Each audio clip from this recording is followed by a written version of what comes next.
सत्य को खोजने वाले आप सभी साधकों को हमारा प्रणाम।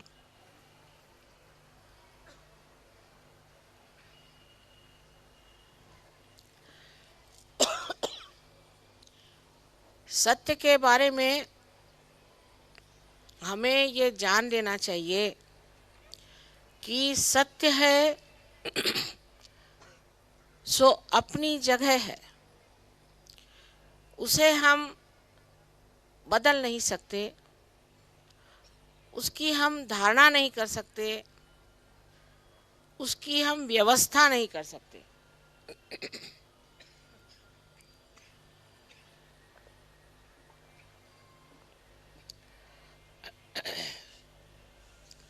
सबसे तो दुख की बात यह है कि इस मानव चेतना से हम उस सत्य को जान नहीं सकते। इसीलिए हम देखते हैं कि दुनिया में भेद अभेद है।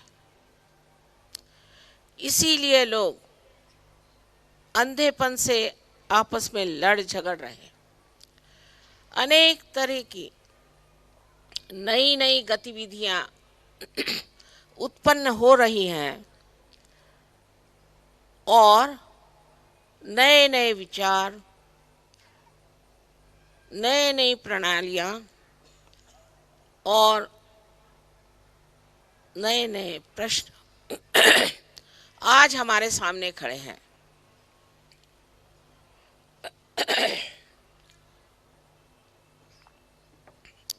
यह हमारे भारतवासियों का ही प्रश्न नहीं, ये सारे दुनिया का प्रश्न है। सारी दुनिया में एक तरह की बड़ी आशंका मनुष्य के मस्तिष्क में घूम रही है और वो आशंका ये है कि हम कहाँ जा रहे हैं और हमें क्या पाना है। जब मैं आपसे आज सारी बातें कहूँगी तो मैं आपसे ये विनती करना चाहती हूँ कि आप एक वैज्ञानिक ढंग से, एक साइंटिफिक ढंग से अपना दिमाग खुला रखें। जिस आदमी ने अपना दिमाग बंद कर लिया वो साइंटिस्ट हो ही नहीं सकता। और जो कुछ भी हम बात बता रहे हैं इसे एक धारणा, एक हाइपोथेसिस समझ करके आप सुनिए और अगर ये बात सिद्ध हो जाए तो इसे आपको एक ईमानदारी के साथ मानना चाहिए।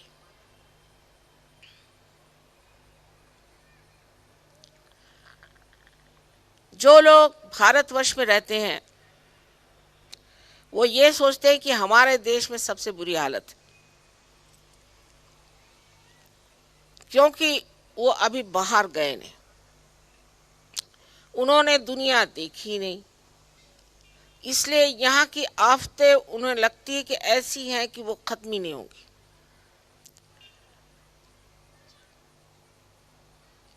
लेकिन अगर आप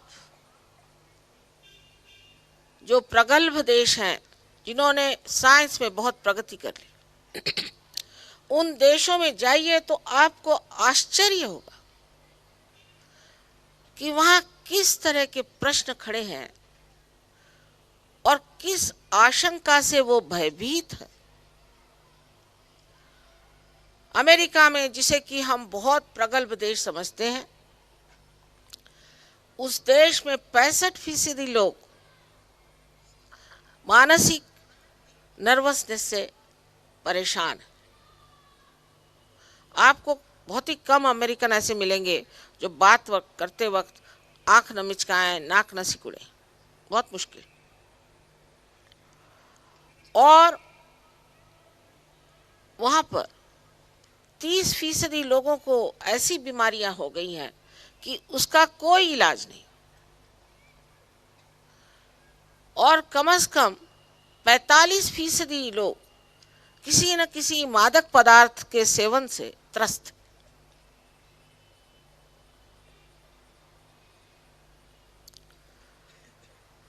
उनकी जो समस्याएं हैं वो आप तभी समझ सकते हैं जब उनसे त्रस्त लोग आपसे मिले और बातचीत करें। भौतिक दृष्टिया और साइंस से भी इन देशों ने बहुत प्रगति कर ली, और जो सबसे प्रगतिशील 3 देश हैं, स्वीडन, नॉर्वे जैसे, इन देशों के लोग, स्विट्जरलैंड में आपस में एक कंपटीशन हो रहा है कि कौन ज्यादा आत्महत्या करेगा। तो ये लोग जिन्होंने भौतिक इतनी उन्नति कर ली है, ये क्यों आत्महत्या करने और क्यों इतने दुखी है? क्या बात है, सोचना चाहिए। हमारे यहाँ तो बहुत ही कम लोग आत्महत्या करते हैं, मैंने करने के नहीं के बराबर। इसकी वजह क्या है? दूसरे, आप अगर अमेरिका चले जाएं तो आप कोई जेवर पहन के नहीं जा सकते। रास्ते में कोई भी आके आपसे जेवर छीन लेगा, पैसे छीन लेगा और देखते देखते लोगों को मार डालेगा। मैं लॉस एंजलिस में थी तो जिन डॉक्टर वर्लीकर के साथ में चल रही थी, उन्होंने मुझसे कहा कि माँ आप बिल्कुल दरवाज़ा बंद कर ले खूब अच्छे से और खिड़की चढ़ा ले और गर्दन नीचे झुका ले। मैंने कहा क्यों भाई, क्या बात? कह ले इस रास्ते पर पिछले हफ्ते 11 आदमी मारे गए। मैंने कहा किस लिए? तो उन्होंने अमेरिकन इंग्लिश में कहा for the heck of it, यानी अपने ऐसे ही शौकिया, उठाई बंदूक मार दिया ठान से। मनुष्य के जीवन का कोई भी महत्व उन देशों में नहीं। जो लोग इस देश में रहते हैं, मैं ये नहीं कहती कि वो सुखी लोग हैं, नहीं, बहुत दुखी है। गरीबी है, भ्रष्टाचार है। यहाँ मैं पूना में आई तो जो देखो वो ही कहता था कि वो तो पैसा खाता है, वो भी पैसा खाता है। वो मैंने कहा भाई कोई खाना भी खाता है कि पैसा ही खाता है? सब लोग यहाँ पैसा ही खा रहे हैं। मैंने कहा ये होगा कैसे? यहाँ वहां लोग पैसा नहीं खाते लेकिन अपनी जान लेने पे आमादा है, अपने ही को नष्ट कर रहे हैं, अंदर से ही खराब कर रहे हैं। ऐसे तरीके ढूंढ निकालते हैं कि जिससे वो नष्ट हो जाए, ऐसी प्रणालियां बनाते हैं जिससे वो नष्ट हो जाए। इसका कारण ये है कि साइंस बहुत एकांगी चीज है, एक तरफा चीज है। साइंस में प्यार, कविता, घर गृहस्थी, बाल बच्चे, समाज, इसका कोई भी विचार नहीं कर सकता। वो लोग कहते हैं कि हम तो यंत्रवत हो गए, बिल्कुल यंत्र हो गए, माइंडलेस, और हमें जीने में मजा क्या आएगा? हमें तो कुछ समझ में नहीं आता कि हम जैसे कोई गन्ने को आप मशीन से निकालें उस तरह से ठूठ जैसे हम बिल्कुल शुष्क हो गए। हमारे जिंदगी में अब रखा ही क्या?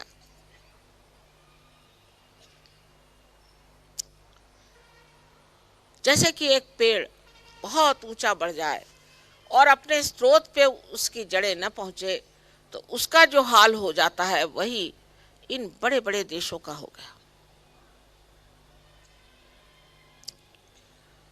जब वहां मैं देखती हूं तो एक ही बात मेरे समझ में आती है कि इस देश में आध्यात्म की नींव नहीं है, जड़ नहीं है। बगैर आध्यात्म के अगर आप साइंस करेंगे तो आपका भी वही हाल हो जाएगा।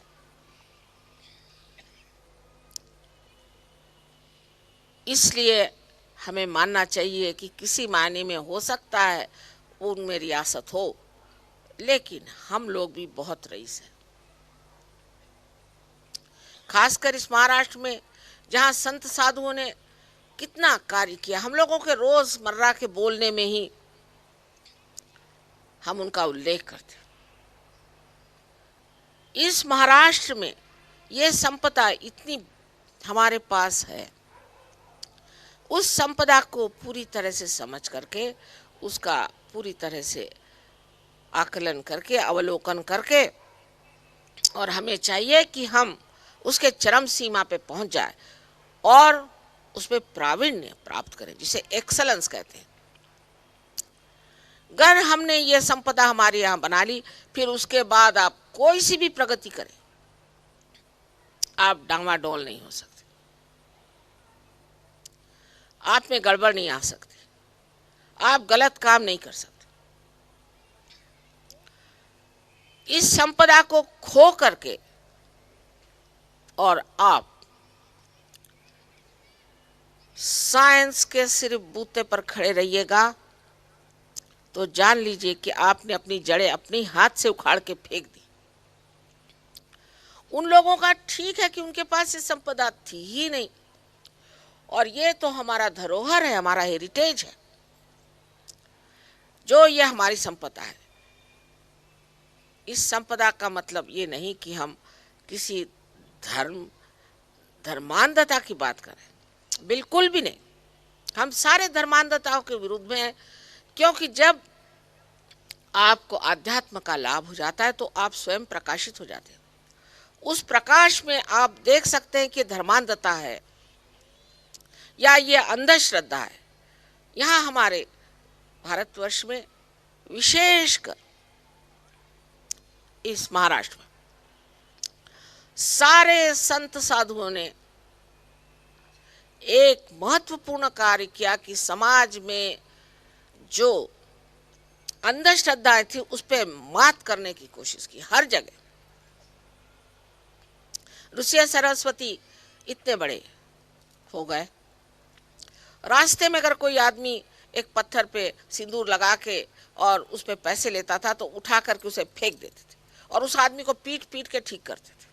उनको अधिकार था, क्योंकि उनकी अंधी श्रद्धा नहीं थी, वो देखी हुई श्रद्धा, जिसमें दृष्टि आ गई। जो जानता है उसकी श्रद्धा, उसका अर्थ है। जो स्वयं ही अंधे हैं, इधर शराब पिएंगे, उधर लोगों को पत्थर मारेंगे और फिर कहेंगे हम अंधश्रद्धा निर्मूलन करेंगे, कैसे कर सकते? असंभव। ये तो ऐसा ही अनधिकार चेष्टा जिसे कहना चाहिए। अब कम से कम 20 साल से हमने इस अंधश्रद्धा पर, इतना ही नहीं, जाति पर, अनेक जातियां, हमारे महाराष्ट्र में तो इतनी गड़बड़ है इस चीज की कि जातियों में ही विवाह करो, और अगर किसी ने जाति से बाहर विवाह किया, अभी तक इस वर्तमान काल में तक बस उनका सब कुछ बंद हो जाता है। ऐसा पिछड़ा हुआ अभी भी हमारा समाज है कि जिसमें इतनी गलत गलत धारणाएं हैं। मैं तो यही कहती हूँ, मराठी में कहने का ये की आता शिवाजी महाराज गेले, लढाया संपल्या आणि आता लग्न करण्यापलीकडे काही कर्तबगारी राहिलेली नाही।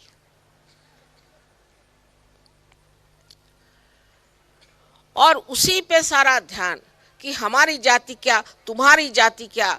जाति कोई परमात्मा ने बनाई हुई चीज है क्या? बिल्कुल भी नहीं। हाँ, ये जरूर कहा है, या देवी सर्वभूतेषु जाति रूपेण संस्थिता। जाति का मतलब है आपकी तबीयत, इसका मतलब है आपकी एप्टीट्यूड। आप किस चीज को खोज रहे हैं, जिस चीज को आप सोच रहे हैं वो आपकी जाति। इस पर मैंने पहले बताया कि श्री राम का वर्णन करने के लिए उन्होंने खोज निकाला। कौन? तो एक मछुआरा, एक कोली जो मच्छी पकड़ता था और डकैत था, उसकी कोई जाति देखी नहीं उन्होंने। श्री कृष्ण का वर्णन जिसने लिखा, उस गीता को लिखने वाले वाल्मीकि, ये कौन थे आप सब जानते ही। और वाल्मीकि, गीता को लिखने वाले व्यास, इनके बारे में बताना ही नहीं। व्यास एक मछुआरनी के वैधानिक पुत्र थे। ढूंढ के उनको निकाला इन्होंने, इसलिए कि जाति पाति का जो ये ढोंग है ये खत्म हो जाए। भिलनी के बेर खाए झूठे, विदुर के घर जा, दासी पुत्र विदुर के घर जाकर के साग खाए। यह किस लिए किया? कि दिखाने के लिए कि जाति पाति जन्म से नहीं कर्म से होती है। पर कोई सुने ही नहीं, उसका दिमाग ही बंद हो जाए तो उसे क्या करे। लेकिन सहयोग में जब आत्म साक्षात्कार होता है, ये सब ढकोसलेबाजी एकदम गिर जाती है। सारी जात अपने आप छूट जाती है, सारी अंधश्रद्धाएं गिर जाती है।